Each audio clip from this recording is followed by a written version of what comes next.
Hey guys, welcome back to the Time Bomb channel, of course, with myself, the Bombardier. Today we are heading back to Pagani land with the PD-1682 Explorer 2. If I could ask you please that if you do like the content, please feel free to smash that subscribe button down below, as it is really helping the channel to grow. Alright, so let's give a quick overview of said Pagani. This watch has been lent into the channel, and I have to confess I was really quite keen to get hands on, as the white dials and stainless steel bezels on watches seem to be attracting me much more than previously. I'm not quite sure why, but they're really sort of, I don't know, there's something about them. It's a real eye candy aspect at the moment. But anyway, enough of my rambling, let's kick off with some specs. So we're looking at 42 mils across, extending then out to 45 mils, including the crown here. So it's slightly wider than the standard Pagani case bodies, which come in and around the 40 mils. Onto the profile, then we can see that we're looking at 12 mils deep, and it is 50 mils lug to lug. But do bear in mind that your male parts on the solid end links here, as you can see from that profile, do extend that wrist print a little bit. We then have 20 mil standard lugs on the side. We've got sapphire crystal up top, and I'm pretty sure that there's no AR coating on this, which here on Snow White I don't think is missed at all, because yeah, that dial underneath is so clear that you probably don't need it.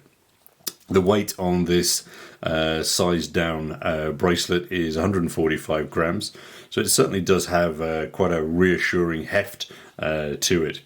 It has the standard Pagani 100 meters worth of claimed water resistance. So yeah, as I mentioned right at the beginning, obviously this is the Explorer 2 Pagani. Here's a quick shot of the original 42mm Explorer 2. And it seems that our chums at Pagani have really gone for quite a close copy here. I think unlike Pagani's other watches, which essentially do emulate the originals and add in something of their own, this one to me is much more clone than it is homage. If we look at the Pagani here and then back to the original, we can see that on the original, it lost the focus, we can see that on the original the hands are much thicker. The GMT hand there also is clearly much more prominent, and again slightly swollen. And I'm wondering if here on the original they couldn't have made these hands a fraction larger in all dimensions. Let's get that second hand really extending down into the minute track. And again, if you can see here, the hour hand on this one, to me, looks a little bit stubby.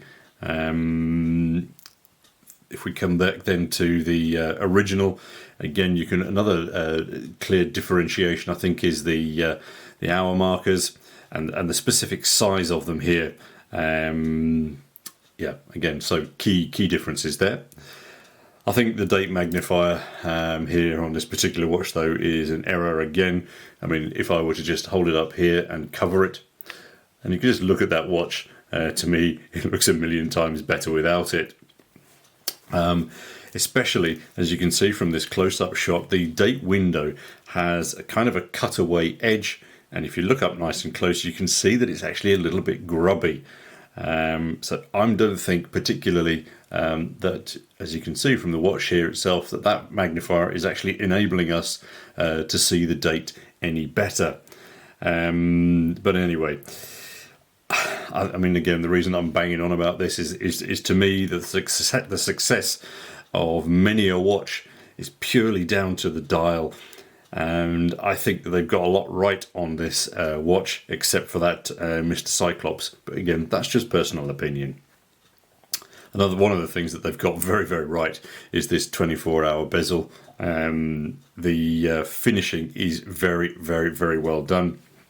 And as you can see from this close-up, the QC on here is absolutely spot on. I'm not really quite sure why, as I mentioned before, but I am really enjoying this sort of, muted brushed steel on bezels, and on this one it really does fit. I think a while back I reviewed the Pagani chronograph, which was a white dial, but then had that black bezel, and that didn't quite work for me. Something just looked a little bit off, and I can see really here, what I was saying is, if they just put a silver bezel on that, it'd look better. I think it feels so much cleaner. The hour markers on that dial look to me to be applied, and they're a slight off-white due to the loom. But I have to say that the alignment of those hour markers is much better than on previous models. They all line up super straight. So yeah, excellent. The case back around here. Let me just get a better shot. There we go. The case back is, again, I think on this version, so much more justified than it is on some of the other Paganis that I've seen. And the primary reason for that is that they've taken some time and effort to really spice up what you can see. So we've got a custom rotor and then some lovely blue tinted screws and some brass cogs. So yeah, so much more to see than on the NH35s. So again, top marks to them for taking the time to really improve the view. The side profile on this, I think it works really very well.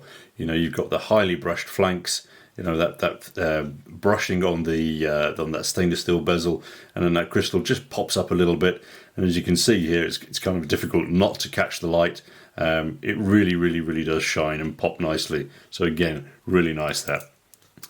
The lugs, again, just on the side here, they just drop down just a fraction at the end. Adds a little bit of comfort onto that. It's not a massive curve down, but it certainly is a little. It is there. From top down, I think the lugs themselves appear, they come across as being much more sort of like sturdy shoulders rather than, say something fine and twisty. The crown over here, of course, is signed and screwed down and nestles, quite comfortably within those crown protectors. Back to the dial, and I really do like the fact that they've left the rehawk clean here rather than adding any script. And as you can see out here in the sunshine, it really does frame that white dial so much better, and it gives it that kind of clinical appearance, which I think is brilliant. On the downside, though, I would have to say that this watch to me is a little bit soulless, as it is so much of a clone. And I've just really begged Pagani to create something that maybe blends lots of different designs and then create something quite new and unique and give themselves a little bit more identity. Having said that, as I've mentioned before, I think this chill white and brushed silver really works very well. It looks great. But I also think that someone else realised that it would look great and they created another watch. Alright, moving on to the bracelet, and it's pretty solid. There's a little bit of wiggle in here. But again, for the price that you're paying, I think that's a little bit to be expected. Clasp on the bottom then, again, quite solid. A nice positive click. Double buttons on the side there, working really very well. You've got a couple of little micro adjusts here, and then let's just open it back up again. Quite bizarrely, they've felt the need to add the diver's extension again back in here. I'm not sure you're going to need this one, but please, of course, do feel free to prove me wrong with some photographic evidence, please, gentlemen. The loom on the watch has this very cool neon-esque blue, but if you get up a little bit close to it, you can see that some of the markers, the loom does appear a little bit uneven. If we consider the OG of this phone, the Explorer 2 costs, if you can get one, around £7,000 in the UK, and this one costs about £95.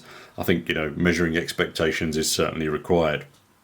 White dialers are not usually my thing, but this one is so very clean and cool, and I know for a fact that the owner of this particular watch is incredibly happy with it, and he has some of the originals to compare it to, so that's a pretty damn good recommendation.